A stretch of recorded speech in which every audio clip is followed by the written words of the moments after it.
The Great Dish Expedition. Today was the day for the Great Dish Expedition. Louis and his dad, Alfred, stood at the corner waiting for bus 19. Louis wore his favorite sneakers and carried a small blue backpack. First the bus, then the train, then another bus, Alfred said with a grin. Are you ready, explorer? Louis nodded, ready for the long journey from Fruitvale to the giant satellite dish. At Fruitvale Station, the Orange Line train roared onto the tracks. Louis loved the way the air whooshed past his face. They stepped inside the train and watched the world turn into a blur of green and gray. Next stop, Union City, the speakers crackled. Louis held Alfred's hand, feeling the rumble of the tracks beneath his feet. After the train, they hopped onto the DB1 bus. It took them across the bridge and all the way to Hillview Avenue. The sun was getting high in the sky. We're almost at the trail, Alfred said as they stepped off the bus. Louis could see the rolling golden hills in the distance, waiting to be climbed. They walked toward the trailhead, where the path started its steep climb. I'm getting hungry, Louis said. Can I have my beef and rice snack? He unzipped his backpack and reached inside. He felt around the bottom. Then he felt the sides. He looked inside, but the little container was nowhere to be found. Louis's face fell. It's gone, he cried. My beef and rice stayed on the kitchen counter.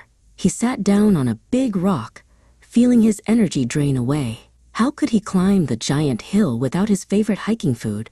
The trail looked much steeper than it had just a moment ago. Alfred knelt down and opened his own bag. An explorer always has a backup plan, he said warmly. He started pulling out small packages. There were crunchy almond nuts, a box of sweet chocolate chip cookies, and 2 chewy energy bars. We have plenty of fuel right here, Louis. We just need to use it. Louis looked at the snacks. They weren't beef and rice, but they did look tasty. What if we make a power mix? Alfred suggested.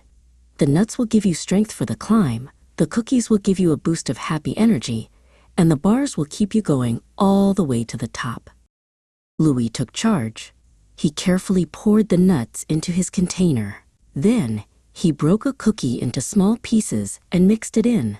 Finally, he added bits of the energy bar. It was a colorful, crunchy invention. He took a big bite. It's hiker's fuel, he shouted. He felt his legs getting bouncy again. They started up the trail. The path wound around the hills, higher and higher. Every time Louis felt a little tired, he took a handful of his hiker's fuel. Alfred cheered him on as they passed the cows grazing on the grass. You're doing it, Louis. Look how high we are. At the very top, the giant Stanford dish stood like a silver crown on the hill. Louis and Alfred stood at the fence, looking out over the whole valley. They could see the houses, the trees, and the long way they had come. We made it, Louis said, finishing the last of his cookies. The expedition was a success.